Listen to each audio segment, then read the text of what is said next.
अरे रूपाली दीदी। हाँ बोली ना। अरे कुछ पता बा पड़ोसी में रात कितना हंगामा भई रहे। काय होत रहे? अच्छा 1 मिनट रुको हम बताओ तुम्हें। सुन्नी हा पी के बहुत ड्रामा कैलर रहसो। तब तब का भाई इस सोसाइटी में केहू ना केहू तो दारू बेचता, न तो पूरा बिहार में दारू बंद बा। आई दारू आवत कहाँ से बा?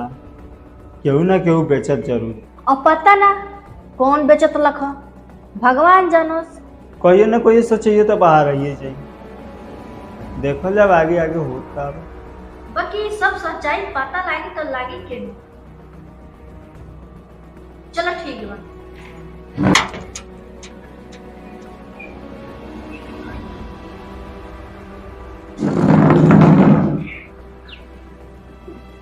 नमस्कार बाबू। क्या आ गए हमारे खानदान के चिराग, मेरे खानदान के नाम मिट्टी में मिला के रोशन करने वाला। इजरो चुप रही, अभी जवान बल लइका खाई पी घूमी फिरी ऐस ना करी तो बुढ़ाई तब ऐस करी। हाँ हाँ बढ़िया।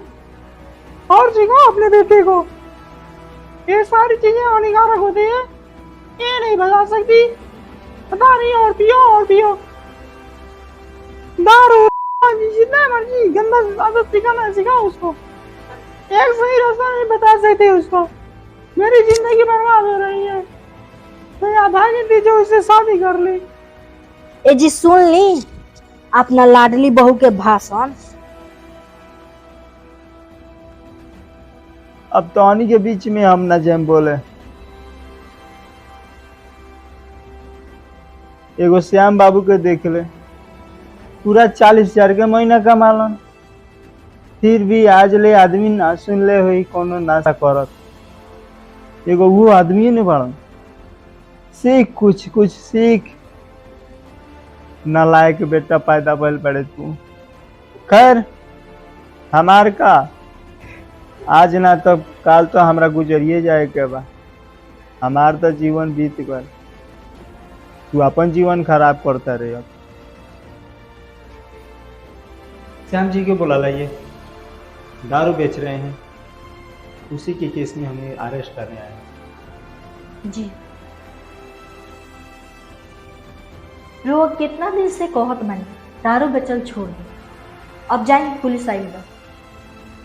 अरे घोड़ा घास से दोस्ती कर ली तो खाई क्या? मम्मी कहती थी कोई धंधा छोटा नहीं होता और धंधे से बड़ा कोई धर्म नहीं होता। तो टेंशन कहा लेते रहे, पुलिस आवाज जात रहेगा। ठीक बा, हम अभी गई नहीं थाना, अभी आई नहीं, खाना खाए के बेर ले आ जा। बस तू इतने कर, खाना बना कर रख, हम आओ तन खाएंगे। और हाँ दाल भात भुजिया बना के तड़का मार के रखिए। चलिए सर चलिए, आइए आइए। बाबू श्याम जी का पुलिस ले गए। हाँ तो अब ना कहब कुछ सीख लेवे के। हाँ तो कहम ना आजू गल बा, कल तू जेबे तब पता चली।